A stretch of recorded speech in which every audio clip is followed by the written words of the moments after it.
ফটিকছড়ি পৌরসভার রাঙামাটিয়া পালপাড়া সড়কের ভুইয়া কলোনি থেকে চৌরাস্তা পর্যন্ত অবৈধ স্থাপনা অপসারণ করার ফটিকছড়ির এমপির নিকট আবেদন জানিয়েছেন এলাকাবাসীরা। প্রতিনিয়ত যানজট ও সড়ক দুর্ঘটনা এড়াতে প্রয়োজনে অধিগ্রহণ করে হলেও রাস্তাটি প্রশস্ত করার দাবি এলাকাবাসীর।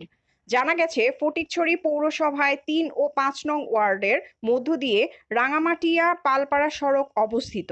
ইতিমধ্যেই উক্ত সড়কের উন্নয়ন কাজের উদ্বোধন করা হয়েছে।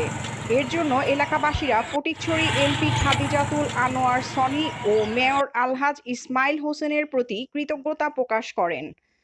উল্লেখিত রাস্তাটি বিএস সিট অনুযায়ী ১৫ ফুট প্রশস্ত। কিন্তু পরিতাপের বিষয়, উক্ত রাস্তার আশেপাশের মালিকগণ রাস্তার জায়গা দখল করে স্থাপনা নির্মাণ করেছেন। ফলে সরু রাস্তা দিয়ে কোনো বড় বা মাঝারি যানবাহন প্রবেশ করতে পারে না। প্রতিনিয়ত লেগে থাকে যানজট ও ঘটে দুর্ঘটনা। যেহেতু এই রাস্তাটি পৌর সদর ও উপজেলা সদরের অন্যতম প্রধান সংযোগ সড়ক এবং এই রাস্তা দিয়ে প্রতিদিন শত শত যানবাহন এবং স্কুল কলেজের ছাত্রছাত্রীরা চলাচল করে, ফলে রাঙামাটিয়া পালপাড়া সড়কের অবৈধ স্থাপনা অপসারণ করে রাস্তাটির উন্নয়ন কাজ করার আহ্বান এলাকাবাসীদের। এর জন্য এলাকাবাসীরা সংশ্লিষ্ট কর্তৃপক্ষ বরাবর আবেদন জানিয়েছেন। এই রাস্তাটা খুবই গুরুত্বপূর্ণ একটা রাস্তা। এই রাস্তাটা এখন বর্তমানে যে সংকীর্ণ আছে, এটা প্রয়োজনে সরকার অধিগ্রহণ করে, যথাযথ কর্তৃপক্ষ অধিগ্রহণ করে রাস্তাটা প্রশস্ত করে আমাদেরকে একটু চলাচলের সুবিধা করে দেওয়া। আর একটা গাড়ি এখানে ক্রস করে না, রাস্তাটা প্রশস্ত হলে এই একটা গাড়ি ক্রস করতে সুবিধা হবে। এখানে গার্লস স্কুল বা পুরো রাঙ্গামাটিয়ার চলাচলের রাস্তা। আসসালামু আলাইকুম রহমতুল্লাহ। আজকে আমাদের এমপি মহোদয়ের মাধ্যমে এই রাস্তাটি উদ্বোধন হলো। খুবই ভালো লাগছে। আমাদের একটি স্বপ্ন আজকে পূরণ হতে যাচ্ছে, কিন্তু এই স্বপ্ন পূরণ হওয়ার পথে কিছু অন্তরায় রয়ে গেছে। এই রাস্তাটি আগাগোড়া 15 ফুট, কিন্তু 15 ফুট রাস্তাটি কোথাও 8 ফুট, কোথাও 7 ফুট, কোথাও 22 ফুট এভাবে রয়ে গেছে। প্রতিনিয়ত এই এলাকায় যানজট এবং সংকীর্ণ হওয়ার কারণে দুটি গাড়ি পার হতে পারে না এবং প্রতিনিয়ত দুর্ঘটনার শিকার হচ্ছি আমরা চাই এই রাস্তাটি আগাগোড়া যাতে 15 ফিট খুঁজে বের করে প্রশাসন এই রাস্তাটি আমাদের কাছে ফিরিয়ে দেয়। আমার শুধু আকুল আবেদন এইটি।